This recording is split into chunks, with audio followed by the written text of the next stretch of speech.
Welcome everyone to Strategic Business Planning.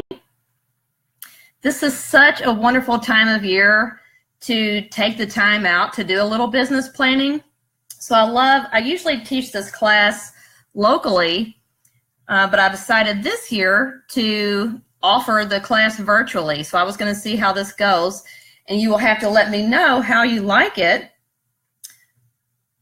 And we may, because I do the other class quarterly, so I would like to do this quarterly as well if you all enjoy that, and if you see benefit in doing so. The local class, it works a little bit differently because, you know, people bring their calendars and we kind of sit down and do some planning together. And today, since this is live, what I'm going to do is just kind of walk through and, you know, step you through some planning, coming up with some ideas of things that you should be looking at, or that you can be looking at rather, for the new year, some things to pay attention to in your business. And if you haven't downloaded the guidebook yet, you can do so at virtualbusinessplanning.createyourlife.coach. So I think that will, you know, help you go through this a little bit later too. You know, you can take some notes, but the guidebook is something that you can really sit down with later and go through it more thoroughly.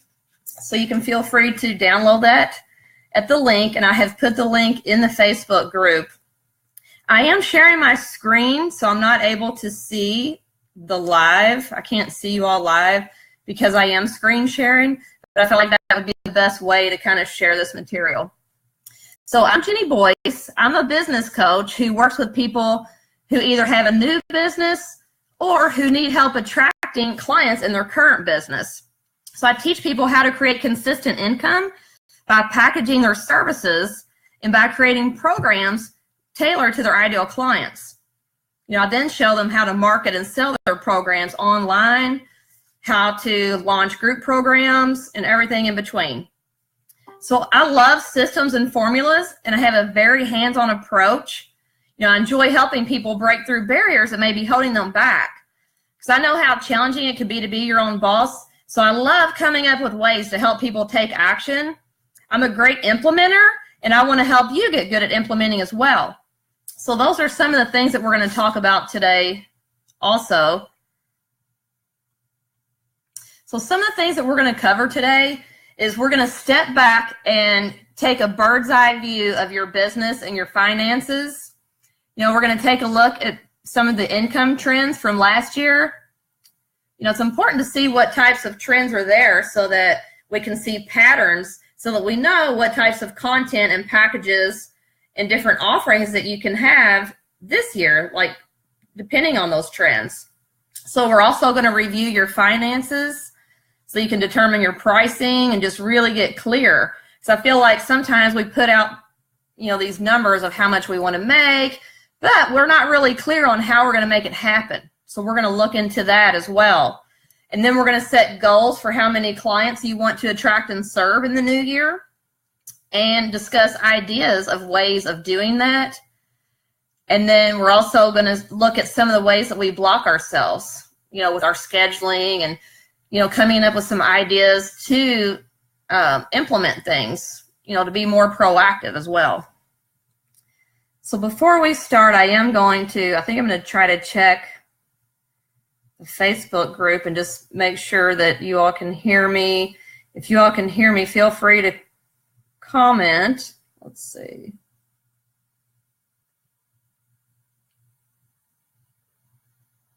Yes, it looks like you all can hear me. So I'm going to go ahead and move forward. So again, if you haven't gotten your guidebook, you can get it at virtualbusinessplanning.createyourlife.coach. And then you'll have all of this that you can go back and look at later as well.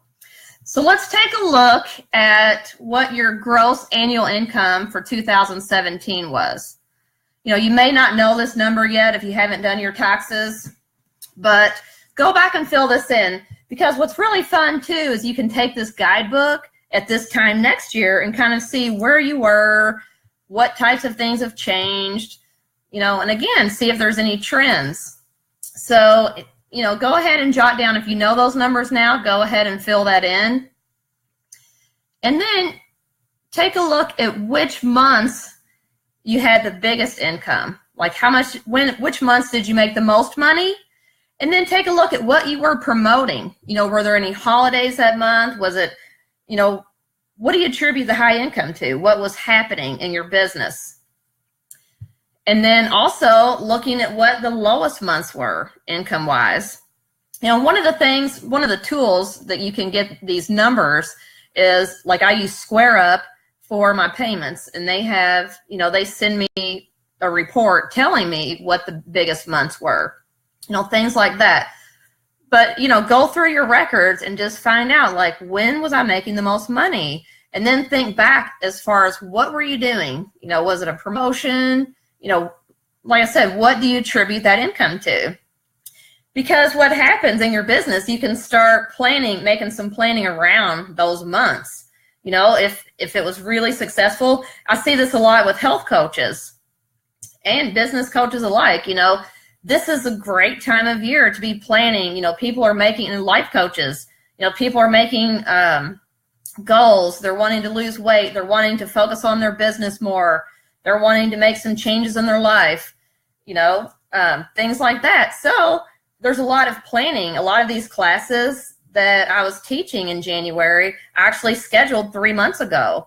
So it's about being proactive and stepping back and seeing the bigger picture in your business. So, because I watch people, they're just going along their business day to day, showing up, and they're not doing any planning.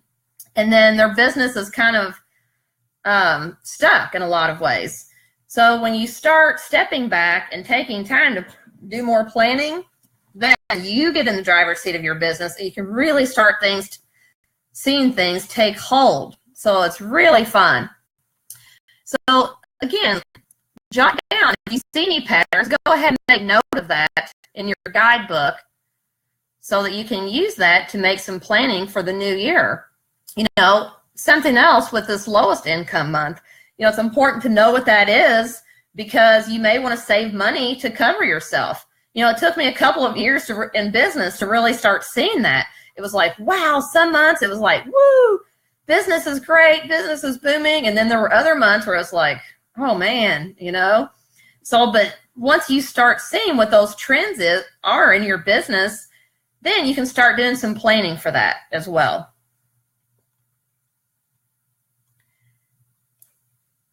And then let's take a look at what your financial goal is.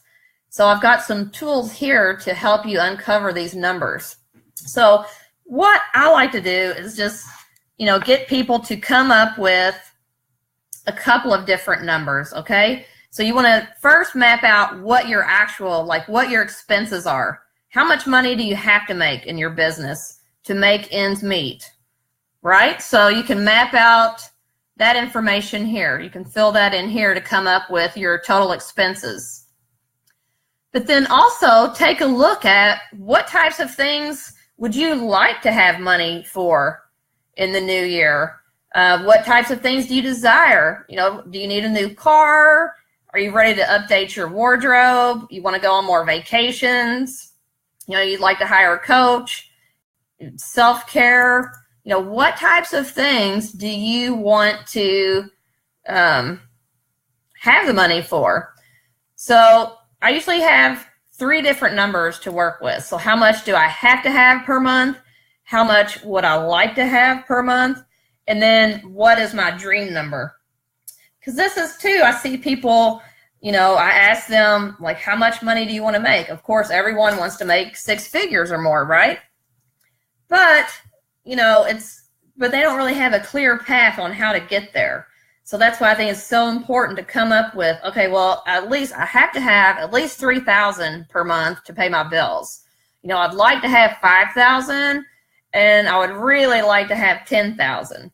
And of course, we'd all like to have even more than that, right? But again, you want to be realistic and not set your goals so high where it doesn't feel like you can reach those goals, where it's not really attainable. So just kind of come up with these numbers, and then you can take your number and multiply it by 12 to come up with what your annual numbers are. And then, take a look at how much you're charging per session, per program, per class or workshop, and take a look, how many sessions will you have to make the 3,000 per month? How many will you have to make 5,000 and 10,000 and so on? So I think that this part here really helps people just get more realistic about it and see like, wow, I really need to sell, 10 packages or, work with one-on-one clients, so many clients per month. I usually work with 8 to 10 clients per month, and I've found that that's a really good number for me. Because my clients, we go, I work with people for 3 to 6 months, weekly in the beginning. And then, after so many months, we start stretching it out a little bit. So I like to have, 8 to 10 people that I'm working with on a weekly basis. That seems like a really good number for my business. But I'm also doing different classes and workshops and offering group programs here and there. So just really get clear on what your numbers are, okay?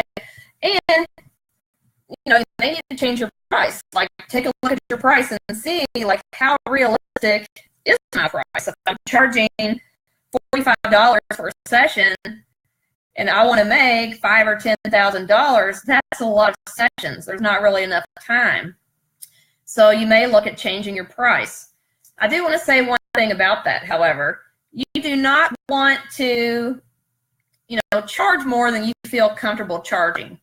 For pricing, what I usually tell people is start where you're comfortable, maybe a little stretch, okay? Sometimes we can really undercut ourselves. So, maybe stretch it a little bit, but you definitely don't want to charge something that doesn't feel in alignment with you. If you feel like, whoa, I want to charge this much, but that doesn't feel right, over time, as your experience grows, your confidence grows and people are getting the results and you're seeing like, wow, and your price will automatically start changing and going up.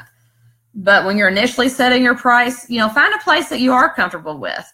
And that's why, again, I think these numbers are so important, because you may want to be making, $10,000 or $40,000 a month, but it's good to know exactly how much you have to have so that you can at least plug that into this number and make sure that you're going to be making ends meet, okay?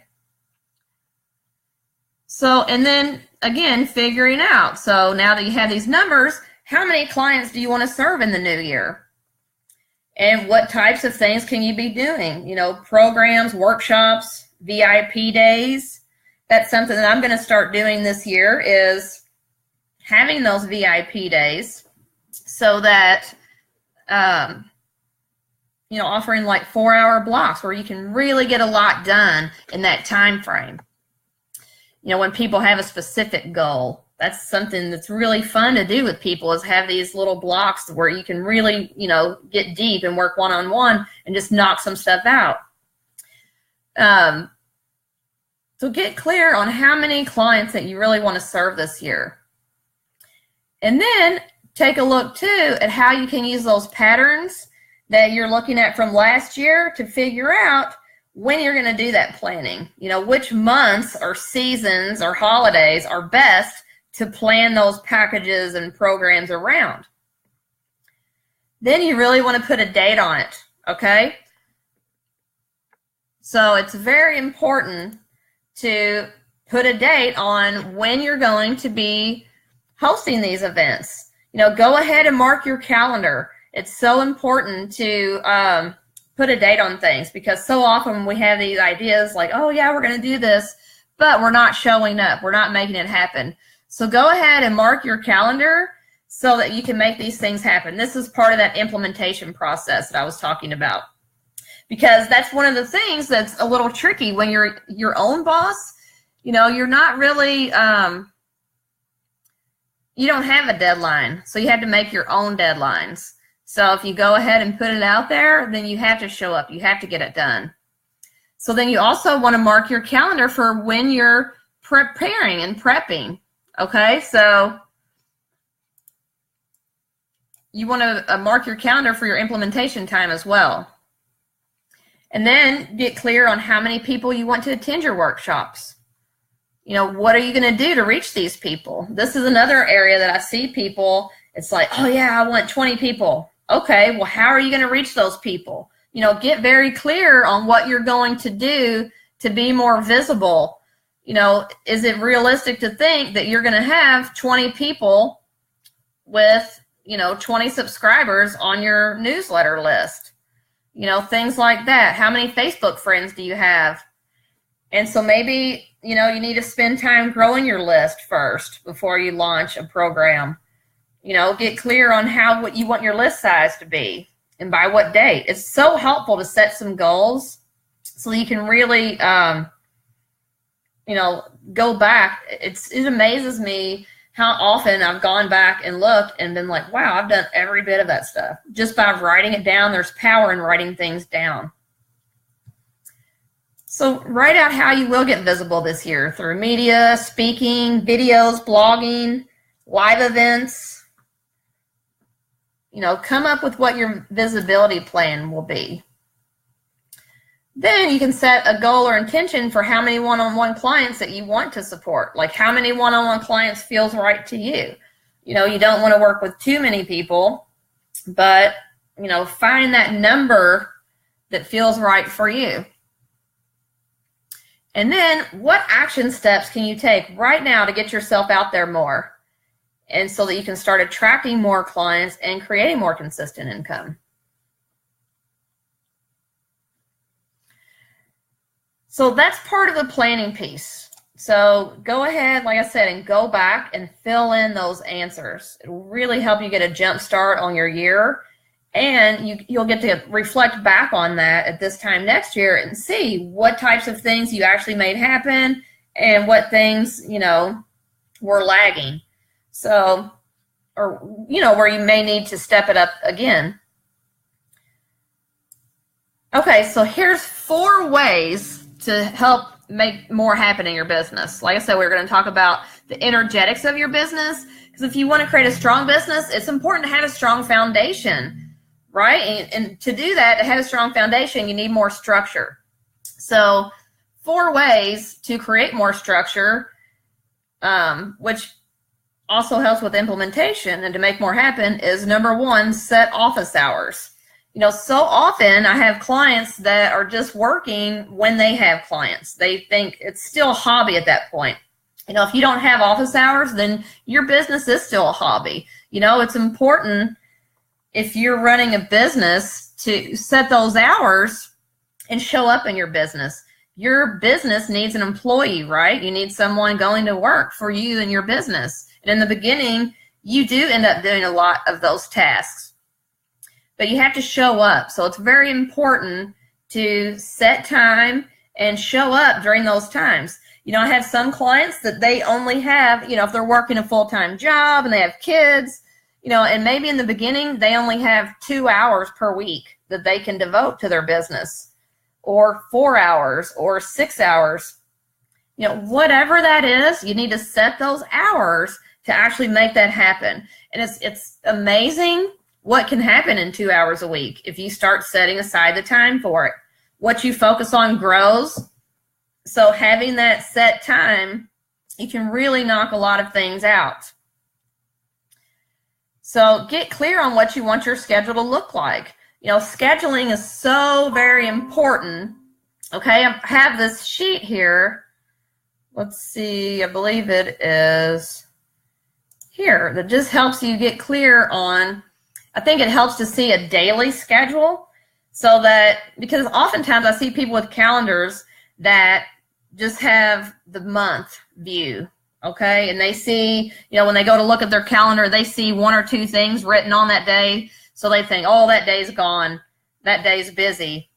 But what you need, what's very helpful, is to have a daily calendar so that you can see. It's very helpful to see all of those hours, okay, so that you can plug in the different time frames throughout the day, you know. And so take a look at what you want your schedule to look like. Like for me, I like to save Monday and Fridays for content creation, for marketing, for downtime, for exercise. I like to, go to classes and different things, run to the store. Like Mondays and Fridays are my planning days and my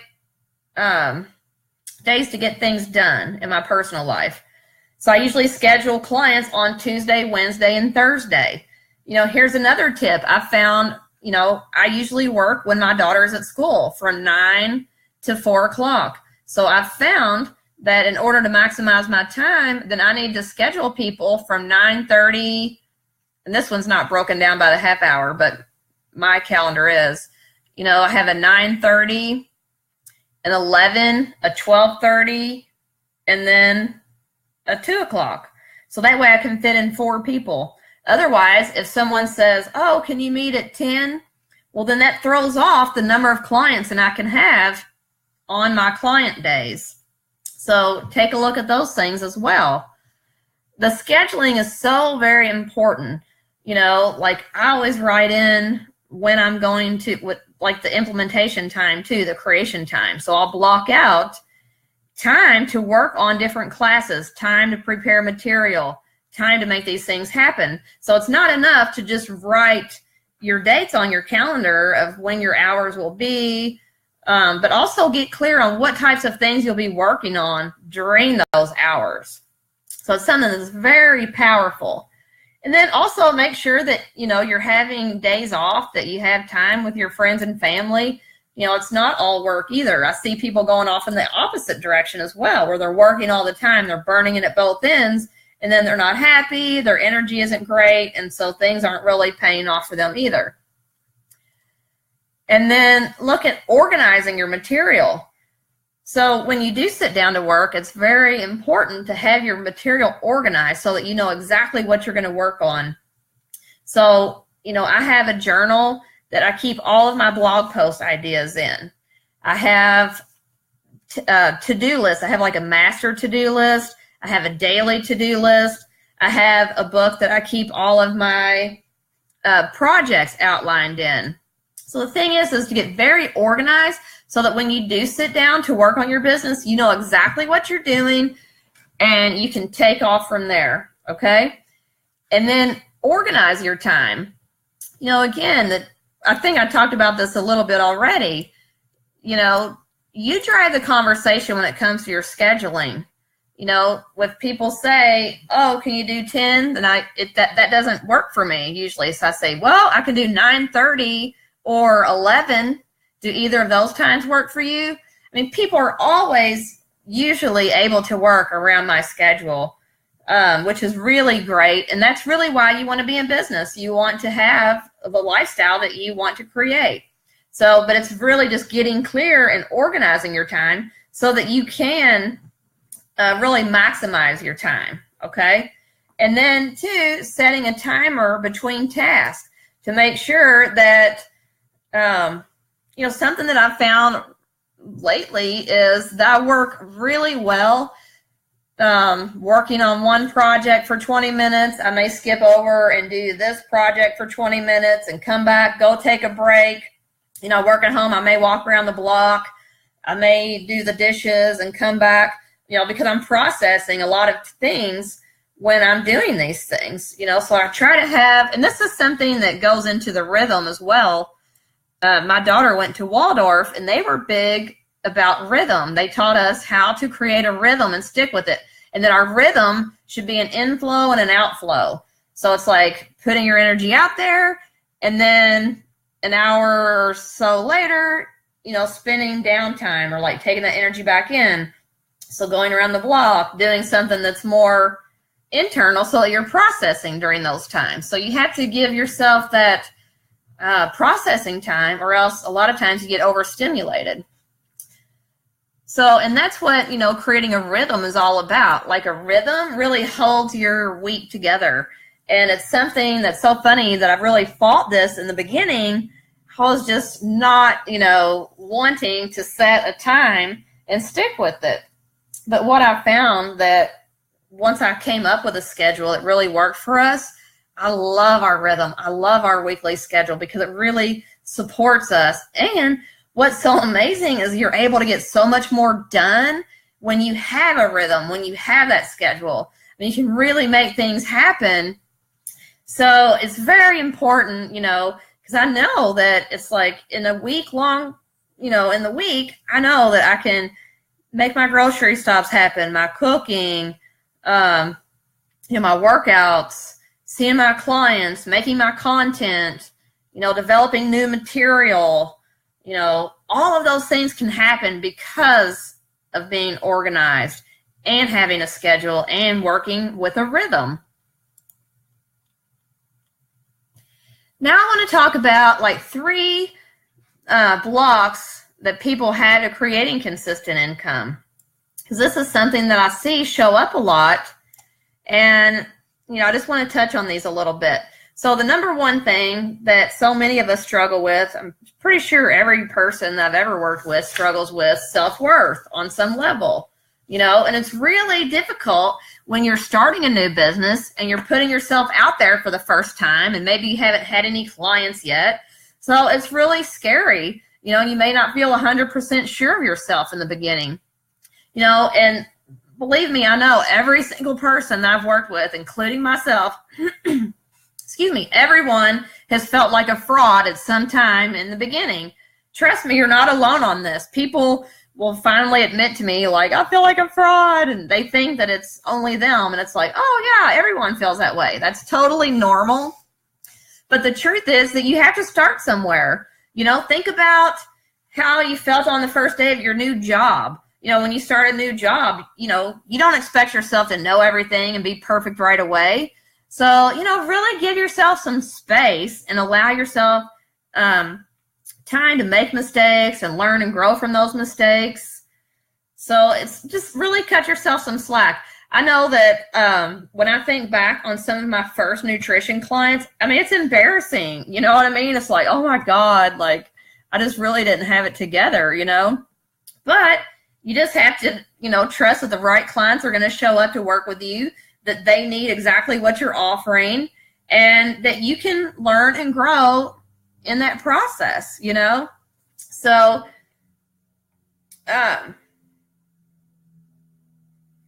you know, it's really important to just create that structure for your work, because something, okay, I see where this is going, sorry. Something that really helps you when you are lacking that confidence is coming up with a signature program.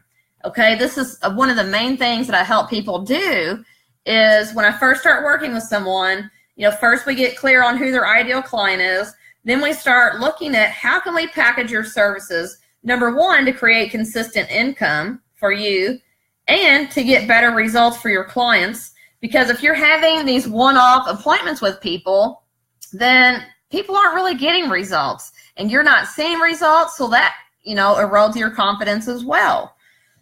So it really helps too. And when you don't know, so many times when I ask people, well, what are you going to do when you get your first client? They have no idea. Okay, so sitting down and coming up with a signature program really helps people feel more confident when they start taking on new clients as well. So, and here's a little process that you can use to, you know, start outlining what your program could be. So, you know, number one, what problem do you solve? You know, who needs your help? And then you can take that one person and figure out, like, what are they struggling with? You know, and then map out a process for that person. So, you know, it's like taking that person through a step-by-step process. So like I said, you know, a process that I take people through is in the beginning, we start focusing on, first of all, who is your ideal client? You know, there's so much power in doing that. It's so very important. It informs everything else. And so we really spend a lot of time getting clear on that. Next, we focus on how to package and sell your services and do pricing and those sorts of things. Once you have your packaging, your program, sometimes I help people with their website, you know. Once you get those foundational pieces in place, now we start working on your marketing. You know, I'll show you how to get yourself out there, how to get yourself out there online, how to do it locally, you know, if that is part of your business. And then also there's a sales component, you know, so this whole process that I take people through. So, you know, start looking at what is your process? How are you going to solve this problem? What type of process can you come up with for your clients? And then develop a system based on that. And something that you can really develop. So I have, entire modules devoted to each one of these steps. So just breaking it down into bite-sized pieces so that you can see exactly, what types of things you can move your client through, what types of journey you can take them on.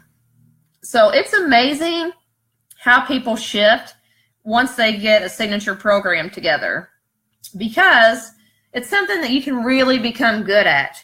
You can become the expert. Once you have a signature system, you get really good at it. You feel good about what you're doing. You're getting results. You can keep customizing it and growing it. And it's really a great, great tool for building your confidence and creating consistent income. So the second thing where I see people flailing is about money. I see like the most amazing, wonderful, talented women, or just and men, just people in general. I work with a lot of women, but I see people just really flailing over money. They're so amazing, but they're not.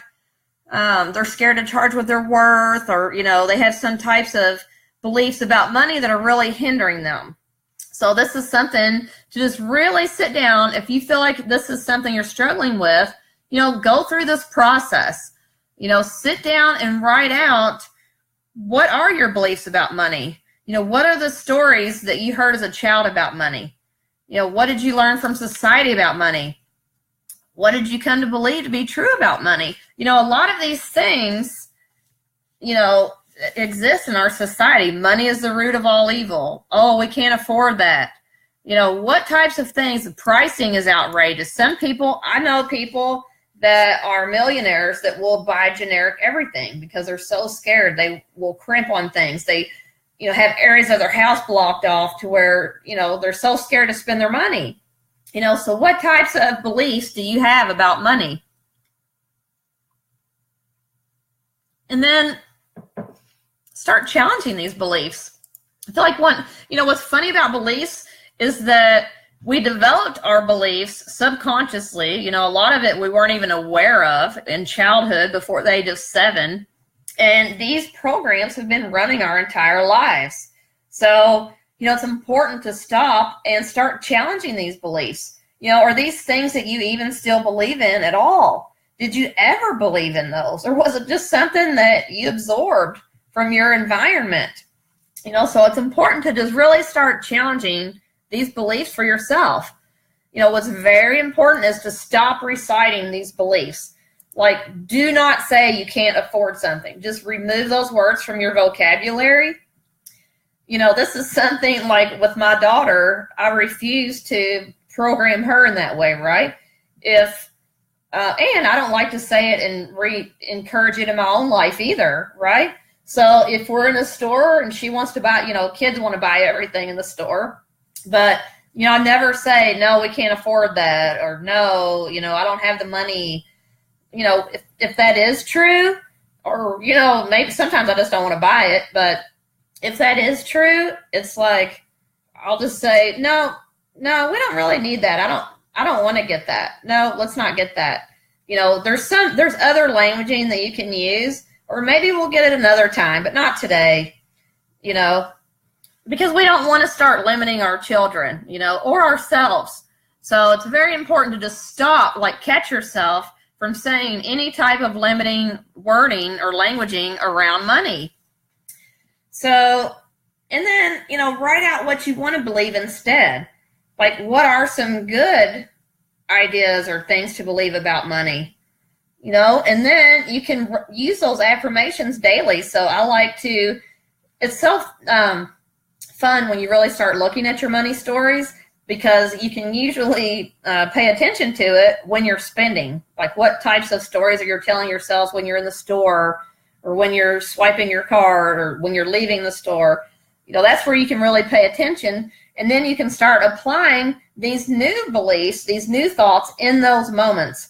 So, as you're spending money, these are just some of my favorite ones. You know, oh, I'm a money magnet. I attract money everywhere I go. And what's so fun is nearly every day when I get out of the car, there's some types of coins laying in my view, like right when I get out of the car. And that's something fun. That's really fun for my daughter and I both. We'll like pick up, you know, oh, there's money right there. There's coins, you know. And that's one of our stories. You know, I'm a money magnet. Like money is attracted to me. Like it's everywhere I go. You know, I really love the more money that I spend, the more money that I make. Because it is true. Like money is a flow. It's an energy. And it's really important to get into that energy and to stop focusing, letting things be limited. You know, there will always be plenty of people who want to pay me what I want to be paid. You know, that's something really fun to tell yourself in your business. You know, God, the universe, always provides for me. And this is so very true. We're so provided for in our lives. Things always show up. And it's really shifting our focus to really believing in those things and to writing these new programs. You know, whatever I need, God gives it to me quickly and easily. I can support everything that I want and need. I say this one a lot. I love this one. I can support everything that I want and need. I don't want to be deprived. It has to be what I want to. You know, and I always get what I want. Those are just some of the ones that I really like. You know, there's a little worksheet here in the guidebook that you can use that teaches you how to write your own affirmations. It has a list of other affirmations that I use on a regular basis or, you know, have in the past. I'm always changing and updating those. But then also how you can create those affirmations for yourself. And I do want to go back and talk about this briefly because I feel like as a society, we have been programmed for lack. And, you know, I really feel that we live in an abundant universe. That's the truth. We live in an abundant universe. God always provides for us. Ask and you shall receive. You know, anything that you desire is available to you. Your desire comes from God and the universe. It doesn't come from people, you know, period.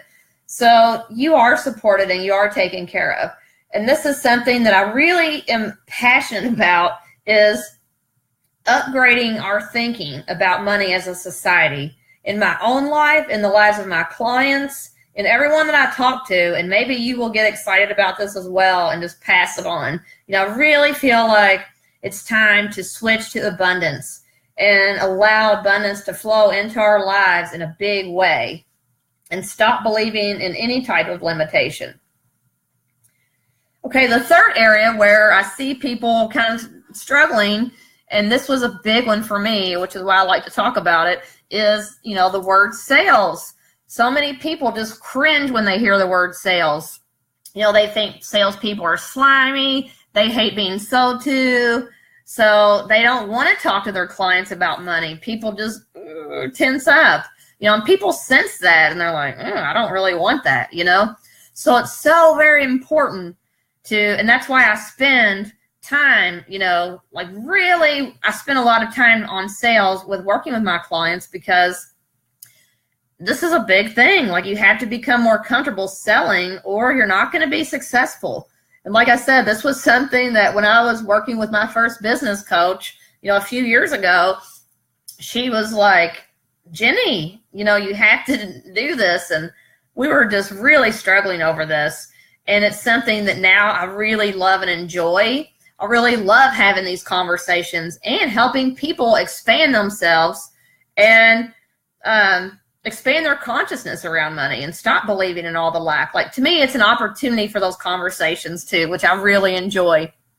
But here's how to shift. You know, the main thing is shifting your mindset from selling to sharing. You know, you're not selling the person anything. You have a need, you have a service rather that they need. So you're helping them fulfill a need. That's all. You know, you're not selling them anything. You know, they're going to end up paying someone if they have a need that they need filled and you can fulfill that need, then why not sell them your service? You know, you're just sharing, you're offering yourself, your talent, your ability to help them. And of course, there's going to be a money exchange that happens there. So, you know, you just have to be willing to discuss money with people too. And this is something else that I've started doing. because, I mean, when you start talking about money with people, I mean, so many people just freak out. Like, talking about money is like talking about sex or politics or religion. It's like, oh, money, you know, she asked how much that was, or how could she ask? Like, I've actually started doing stuff like that intentionally. Like, I will ask people like, oh, really? Well, how much was that? Or how much was this? Or, hey, this is how much I spent on this. Or, you know what I mean? I just like to, I feel like, you know, no wonder people are struggling with money. People are terrified to talk about it. You know, it's like a dirty word or something, you know, in a lot of ways. It's like, no, people, it's money. We all need it. It's like air for us. You know, we need it to survive here with the way that the structures are currently. You know, that could be shifting, you know, we'll see. But, you know, I just feel like that's one way to start practicing just talking about money in general and becoming more comfortable talking about it in your life. And even being at stores, well, how much is this? Oh, you know, what about this deal? You know, like, I used to be so embarrassed as a child because my dad would really, you know, like haggle with people a little bit or do things, you know, and he was not scared about talking about money at all, you know, and I would be like, oh no, because that's just how we're like programmed. So, you know, don't shy away, you know, start having those conversations, and trust me, it definitely becomes easier. You know, part of, you know, becoming really good at sales too is, you know, it does come from gaining more confidence in your work. So, you know, once you start getting those first clients and seeing the value that you're adding, it's easier to sell stuff that you truly believe in.